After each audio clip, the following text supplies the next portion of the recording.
장애인 문화복지신문 제439호 제15면 기사입니다. 마음이 우울할 땐 상담 받으세요. 하남시 전국민 마음투자 지원사업 시행. 하남시 시장 이현재는 우울과 불안 등 정서적 어려움을 겪는 시민들이 전문 심리상담 서비스를 이용하도록 이용권을 제공하는 전국민 마음투자 지원사업을 진행한다고 17일 밝혔다. 이번 사업은 지난해 정부가 발표한 정신건강정책 혁신 방안에 따라 국민의 마음건강 돌봄 및 정신질환 사전 예방과 조기 발견을 위해 시행된다. 지원 대상은 정신의료기관, 정신건강복지센터, 대학교 상담센터, 청소년 상담복지센터, 위센터 /클래스 등에서 심리상담이 필요하다고 인정하는 의뢰서를 발급받은 자 국가건강검진, 우울증 선별검사, PHQ-9에서 중간 정도 이상의 우울이 확인된 자 자립준비 청년 및 보호연장아동 등을 대상으로 한다. 단, 약물 알코올 중독, 중증 정신질환 등으로 정신의학과 진료가 우선 필요로 하는 경우 등은 대상에서 제외된다. 심리상담 희망자는 구비서류를 갖춰 관할 동행정복지센터로 방문 신청하면 된다. 심리상담 대상자로 선정되면 120번지 일간 총 8회에 한 대면 전문 심리상담 서비스를 받을 수 있는 바우처가 제공된다. 1회당 상담 비용은 제공 인력의 전문성과 역량에 따라 1급 8만원, 과 2급 7만원으로 구분된다. 본인 부담금은 소득 수준에 따라 0에서 30% 별표 쌓인 차 등 부과되며 거주지 상관없이 서비스 제공 기관을 선택해 이용할 수 있다.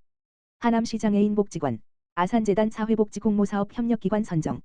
하남시 장애인복지관 관장 민복기 2024년 아산사회복지재단 정신장애인 및 사회적 고립계층 지원사업 협력기관으로 선정됐다. 아산사회복지재단에서는 매년 사회적 관심과 지원이 부족한 복지 사각지대, 소외계층의 자립과 복지 증진을 위해 혁신적이고 사회적 파급 효과가 높은 사업을 선도적으로 지원하고 있다. 올해는 고립에서 연결로라는 주제로 사회적 편견 등으로 복지 서비스 이용에 어려움을 겪는 정신장애인과 정신건강 위기에 처한 취약계층을 위해 복지 서비스를 개발하고 사업 성과를 확산하는 사업을 선정했다. 하남시 장애인복지관은 정신재활시설이 없는 지역에서의 복지 서비스를 제공하는 모델을 제안하고자 이번 사업을 기획했다. 이로 인해 정신장애인 및 미등록 정신질환자의 사회 참여를 위한 장애인복지관형 지역사회 기반 복지 서비스 실천 모델 복지 이음 사업으로 복지관에서는 향후 1년간 1억 원, 최대 3년간 3억 원의 지원을 받게 됐다. 이번 사업은 정신건강 직원 역량 강화 교육, 포용적 지역사회 자원 구축, 공동사례회의 사람 중심 복지 서비스 제공, 직업재활 및 취업, 평생교육, 문화여가 영역, 사업평가회 성과보고회를 내용으로 진행할 예정이다.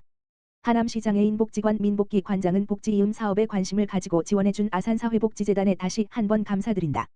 하남시 지역사회 내 복지 서비스는 누구 하나 소외되지 않아야 하기에 이번 사업을 통해 선도적인 서비스 연계 모델의 사례를 만들어 정신장애인 및 미등록 정신질환자에게 장애인복지관 복지 서비스를 제공하여 더 많은 지원을 받기를 희망한다.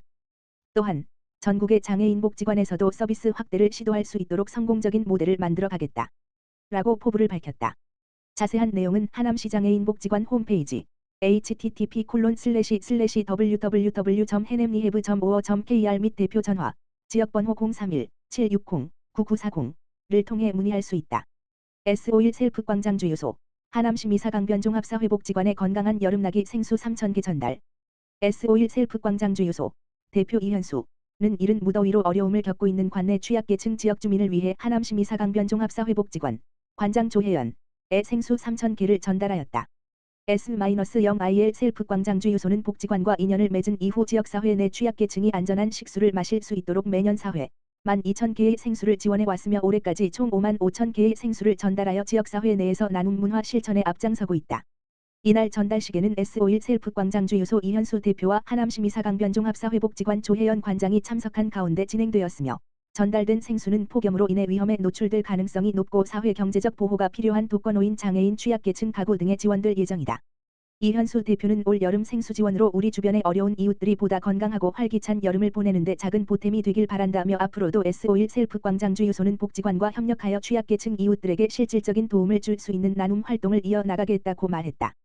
조혜연 관장은 연일 폭염이 지속되고 있는 요즘 취약계층 이웃들을 위해 아낌없는 지원을 실천해 주신 S51 셀프광장 주유소 이현수 대표님께 진심으로 감사드립니다며 매년 우리 복지관과 함께 동행해 주시는 대표님의 그 따뜻한 마음을 도움이 필요한 우리 이웃들에게 온전히 전달할 수 있도록 최선을 다하겠습니다고 말했다. 화성시 찾아가는 장애인 평생학습 학습동행 똑똑 일기 수강생 모집.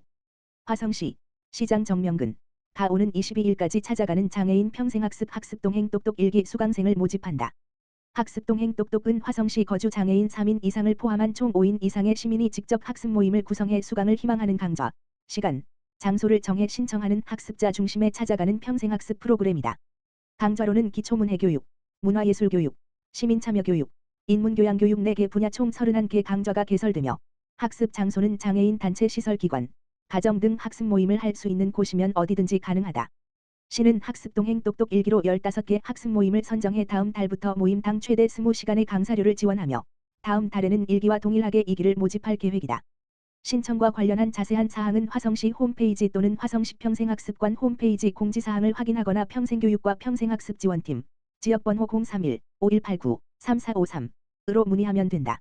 정명근 화성시장은 지역 내 학습 문화를 조성하기 위해 시민들이 원하는 강좌를 원하는 시간과 장소에서 가족, 이웃과 함께 학습할 수 있도록 찾아가는 장애인 평생학습 프로그램을 운영하고 있다며 장애인과 비장애인 어느 누구 하나 소외되지 않고 함께 배우고 성장할 수 있는 장애인 평생학습 동반도시 구축을 적극 추진하겠다고 말했다.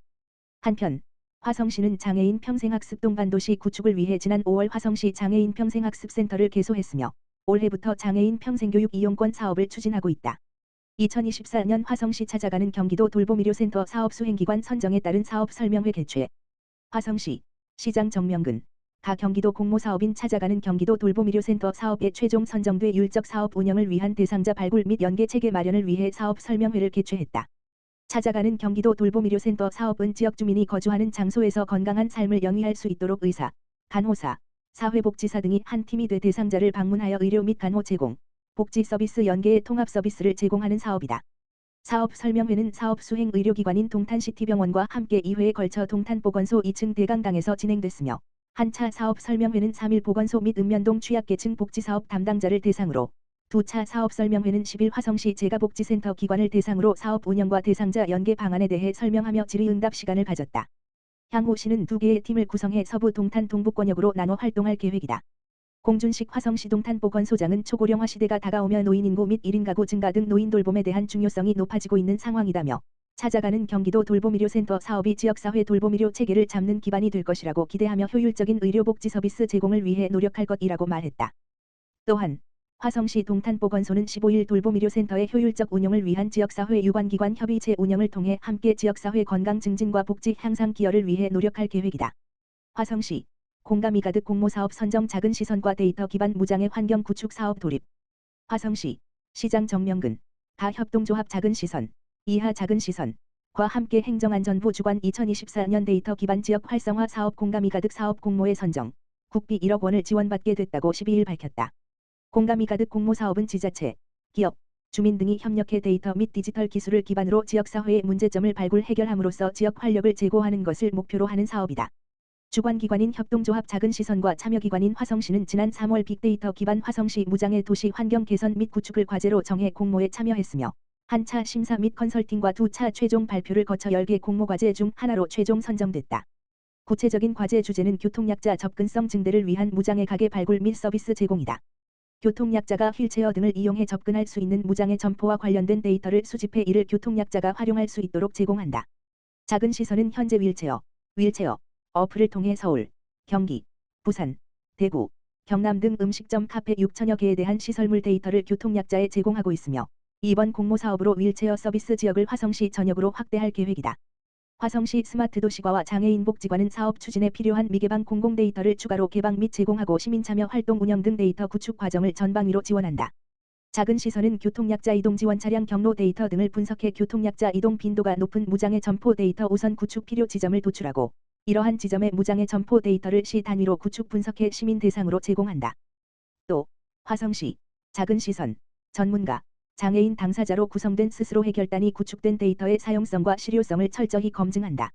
이 여름 윤상덕 성신여대 교수 등 관련 분야 전문가가 데이터 품질 관련 학술적 검증을 진행하며 장애인 당사자들이 직접 외부 활동 시 구축된 데이터를 활용해보며 이동에 도움이 되는지를 확인한다. 시는 이번 공모사업으로 장애인복지과에서 진행 중인 장애인 편의시설 현장 조사 또한 더 원활하고 효율적으로 진행될 수 있을 것으로 기대하고 있다. 정명근 화성시장은 데이터는 100만 특례시 화성의 미래를 밝히는 등불이라며 이번 사업을 통해 화성시의 공공데이터가 장애인을 포함한 교통약자들의 이동권 증진에 도움이 될 수 있도록 최선을 다하겠다고 말했다. 한편 협동조합 작은 시선은 교통약자 복지 영역에서의 데이터 전환을 목표로 하는 기업으로 2023 과학기술인 협동조합 비즈니스 우수모델 분과 과학기술정보통신부 장관상 2023 디텍 한국사회복지협의 회장상 2023 서울 유니버설 디자인 어워드 서울시의회 의장상 SDGs 소셜벤처 챔피언십 동상 2022 구글 플레이 올해의 선한 영향력 F 등으로 선정됐다.